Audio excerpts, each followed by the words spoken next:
اللہ کو اور کبیرہ گناہوں سے بچو، کبیرہ گناہوں سے، بڑے گناہوں سے بچو، بڑے گناہوں سے بچو۔ چھوٹے گناہ ہوتے رہتے ہیں اور اللہ بھی درگزر کرتا ہے، بڑے گناہوں سے بچو، وہ بھی ہو جائیں توبہ کر لو معاف، توبہ کر لو معاف۔ ماں باپ کی نافرمانی بڑا گناہ ہے۔ ایک صحابی کی بیگم نے کہا یا رسول اللہ میرے خاوند موت کی حالت میں کلمہ نہیں پڑھا جا رہا، علقمہ۔ آپ دوڑے ہوئے گئے، آپ نے کہا بیٹا کلمہ پڑھو، کہا جی نہیں پڑھا جا رہا۔ بول رہے ہیں، کہا جی پڑھا نہیں جا رہا۔ کہا کیوں؟ پھر آپ نے ایک دم کہا کوئی ماں باپ میں زندہ؟ کہا جی ماں۔ راضی ہے؟ کہا نہیں ناراض۔ بلاؤ۔ وہ آ گئیں۔ آپ نے کہا علقمہ کی اماں تمہیں بچے سے ناراض ہو؟ کہا جی ہاں۔ کیوں ناراض ہو؟ کہا جی اور کچھ نہیں، بہت نیک بچہ ہے، تہجد پڑھتا ہے، روزے رکھتا ہے، قرآن پڑھتا ہے، مجھ سے بدتمیز ہو کے بولتا ہے۔ وہ مجھے ابھی راستے میں بتا رہا تھا ایک ساتھی کہ جی یہاں کے جو بچے ہیں وہ ماں باپ کے ساتھ بہت بدتمیز ہو کے بولتے ہیں۔ پہلا قصور ماں باپ کا، انہوں نے کب ٹائم دیا تھا؟ انہوں کو ٹائم دیا تھا بچوں پر محنت کے لیے؟ کہا یا رسول اللہ اور کچھ نہیں ہے، بدتمیز ہو کے بولتا ہے۔ تو آپ نے کہا معاف کر دے۔ کہا میرا دل ٹوٹا ہوا ہے۔ آپ نے کہا اچھا اگر میں اسے آگ لگاؤں پھر سفارش کرو گی، معاف کرو گی؟ کہا پھر تو کروں گی، اتنا تو میں نہیں سہ سکتی۔ کہ اگر تو نے معاف نہ کیا تو سیدھا اللہ کی آگ میں جائے گا۔ ہے کون؟ صحابی۔ آپ نے کہا اچھا یا رسول اللہ میں معاف کرتی ہوں، میں معاف کرتی ہوں۔ تو آپ نے کہا بیٹا کہو لا الہ الا اللہ۔ تو اس نے کہا لا الہ الا اللہ اور جان نکل گئی۔ پھر آپ نے اس کا جنازہ پڑھا اور اس کے دفن میں شریک ہوئے، قبر تک گئے۔ پھر آپ نے دفن کے بعد اعلان کیا جس نے ماں باپ کو دکھ دیا اس پہ اللہ کی لعنت، فرشتوں کی لعنت، زمین آسمان کی لعنت۔ نہ نماز قبول ہے، نہ روزہ قبول ہے، نہ صدقہ قبول ہے۔ کبیرہ شراب سے بچو، نشوں سے بچو، جھوٹ سے بچو، جھوٹ سے بچو، جھوٹ سے بچو، جھوٹ سے بچو۔ میرے نبی نے فرمایا میرا امتی ہر گناہ کر سکتا ہے، ایک جھوٹ نہیں بول سکتا، ایک دھوکہ نہیں دے سکتا۔ دھوکہ نہ دو، خاص طور پر یہاں کے لوگوں کو دھوکہ دینا تو بہت بڑی گراوٹ ہے۔ یہاں کی حکومت نے تمہارے ساتھ کیا کچھ نہیں کیا، تم انہی کو دھوکہ دو۔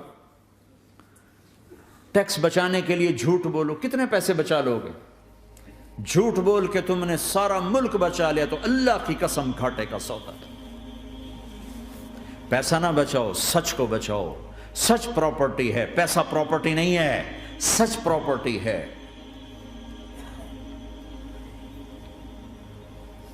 ہمارے ملکوں میں تو لوگ ٹیکس نہیں دیتے کہ حکومتیں کچھ لگاتی ہیں کچھ کھا جاتی ہیں، یہاں تو سارا تم پہ لگاتے ہیں۔ کیوں جھوٹ بولتے ہو؟ کیوں دھوکہ دیتے ہو؟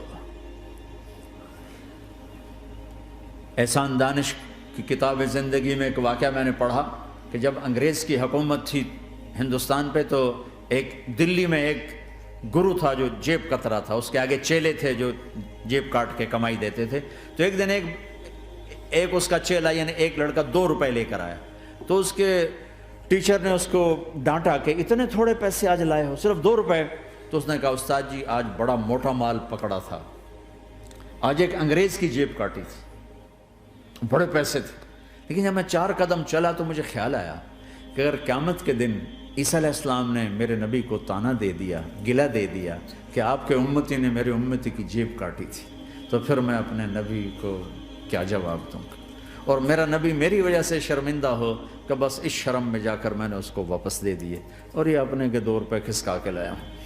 تو وہ گرو نے اس کو 10 روپے انعام دیا کہ بیٹا یہ تیرا آج کا انعام ہے کہ تو نے خوب کیا۔ تو تمہارا ان لوگوں سے واسطہ ہے، عیسیٰ علیہ السلام تانا دے بیٹھے تو کدھر جاؤ گے؟ جھوٹ نہ بولو چاہے سب کچھ دینا پڑ جائے، جھوٹ بول کے پیسہ نہ بچاؤ، دھوکہ دے کے کاغذات نہ بناؤ۔ یہاں کی لڑکیوں سے اس لیے شادی کرنا کہ میرے کاغذات بن جائیں، اللہ کے واسطے ایسی ذلت کے کام نہ کرو۔ میرے نبی نے فرمایا جس نے دھوکہ دیا میری امت سے نکل گیا۔ نماز چھوڑنے پر کہا اس نے کفر کیا، جس نے نماز چھوڑی کفر کیا، اور جس نے دھوکہ دیا میری امت سے نکل گیا۔ من غش فلیس منا۔ جھوٹ نہ بولو،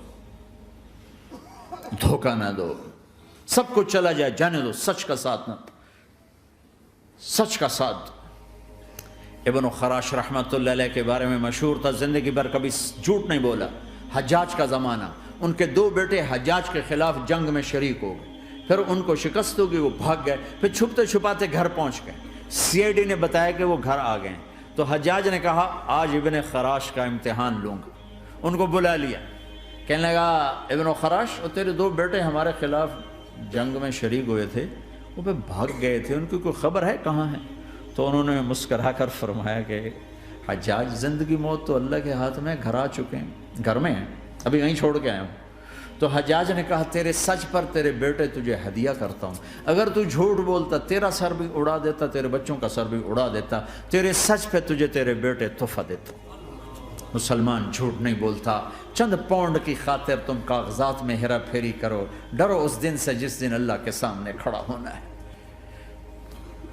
یہاں کے پیپر بنانے کے لیے یہاں کی لڑکیوں کو دھوکہ دو، ڈرو اس دن سے جس دن اللہ کے سامنے کھڑے ہونا ہوگا۔ عیسیٰ علیہ السلام کا تانا اگر گلا آ گیا نبی کو تو کدھر جاؤ گے؟ سچ کے ساتھی بنو، سچ کے ساتھی بنو، سچ کے ساتھی بنو۔ ٹیکس دینا پڑے دو، دینو، تم پہ خرچ ہوتا ہے۔ ایک طرف 4 پیسے ہیں، ایک طرف سچ ہے، کہ مسلمان سچ بولتا، جھوٹ نہیں بولتا۔ ایک دفعہ سہارنپور میں جھگڑا ہو گیا، ایک جگہ تھی ہندوؤں کی، مسلمانوں نے قبضہ کیا ہوا تھا، تو ہندوؤں نے کیس کر دیا، انگریز کا زمانہ تھا، عدالت میں۔ وہ مسجد بنانا چاہتے تھے، ہندو مندر بنانا چاہتے تھے، تو دونوں طرف بات تپی ہوئی۔ تو آخر وہ جج نے کہا بھائی کوئی ایسا آدمی ہے، ہندوؤں سے کہا، جو گواہی دے دے تو اس کی گواہی تم قبول کر لو گے؟ اور مسلمانوں سے بھی پوچھا، تو ہندوؤں نے کہا جی ہاں، مفتی مظفر حسین صاحب اگر گواہی دے دیں کہ زمین مسلمانوں کی ہے تو ہم دے دیں گے۔ تو مسلمان بڑے خوش ہو گئے، مفتی مظفر تو آخر مسلمان ہے تو ہمارے حق میں گواہی دے گا، تھا ان کا قبضہ ناجائز۔ تو جب وہ عدالت میں تشریف لائے، مسلمان بڑے اطمینان کا، ہن جناب ساڈے حق وچ فیصلہ ہونا ہے، چونکہ آج کل صرف سچ کو کون دیکھتا ہے۔ تو انگریز جج نے پوچھا ہاں جی مفتی صاحب آپ کیا کہتے ہیں؟ فرمانے لگے دیکھو جج صاحب، یہ زمین ہندوؤں کی ہے اور مسلمانوں نے قبضہ کیا ہوا ہے۔ تو مسلمانوں نے گالیاں نکالنی شروع، وہ یہودیوں والا بن گیا نا، گالیاں نکالنی شروع کر دی۔ تو انگریز جج نے کہا آج مسلمان ہار گئے اور اسلام جیت گیا، آج مسلمان ہار گئے اور اسلام جیت گیا۔ اپنی ہار مان کے اسلام کو جتاتا، سچ بول کے اسلام کو جتاتا۔ جھوٹ کے ساتھی نہ بنو، سچ کے ساتھی۔ جھوٹ کے کاغذ بنا کر کوئی بینیفٹ حاصل نہ کرو۔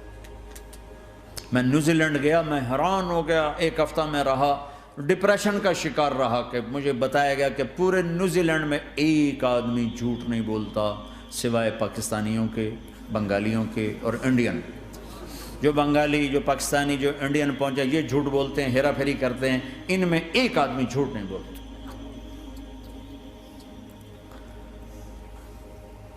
سچ تو ایک عالمی صفت ہے، جو اللہ کو نہیں مانتا وہ بھی کہتا ہے سچ بہت اعلیٰ چیز ہے۔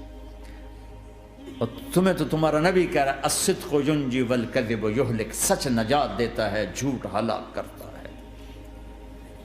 آپ تشریف لے جا رہے تھے، آپ کو آواز آئی یا رسول اللہ، تو آپ نے ادھر ادھر دیکھا، کوئی نظر نہیں آیا، پھر آواز آئی یا رسول اللہ، پھر آپ نے دیکھا تو ایک ہرنی آپ کو پکار رہی تھی، ہرنی، وہ بندھی ہوئی رسی کے ساتھ۔ تو آپ اس کے قریب گئے، کیا ہوا؟ کہ آپ کا ساتھی مجھے پکڑ کے لایا ہے، میرے چھوٹے چھوٹے بچے ہیں، بھوک سے وہ تڑپ رہے ہوں گے، آپ مجھے چھوڑ دیں، میں ان کو دودھ پلا کے واپس آ جاتا ہوں۔ اب وہ پرائی چیز ہے، تو آپ نے کہا اگر تو واپس نہ آئی تو پھر، کہ اگر میں واپس نہ آئی تو اللہ مجھے آگ میں ڈال دے، جہنم۔ تو آپ نے اس کی رسی کھول دی اور خود وہیں بیٹھ گئے۔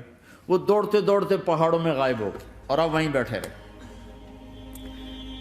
کچھ دیر کے بعد آپ نے دیکھا وہ پہاڑ سے اتر کر آ رہی تھی کہ یا رسول اللہ میں حاضر ہو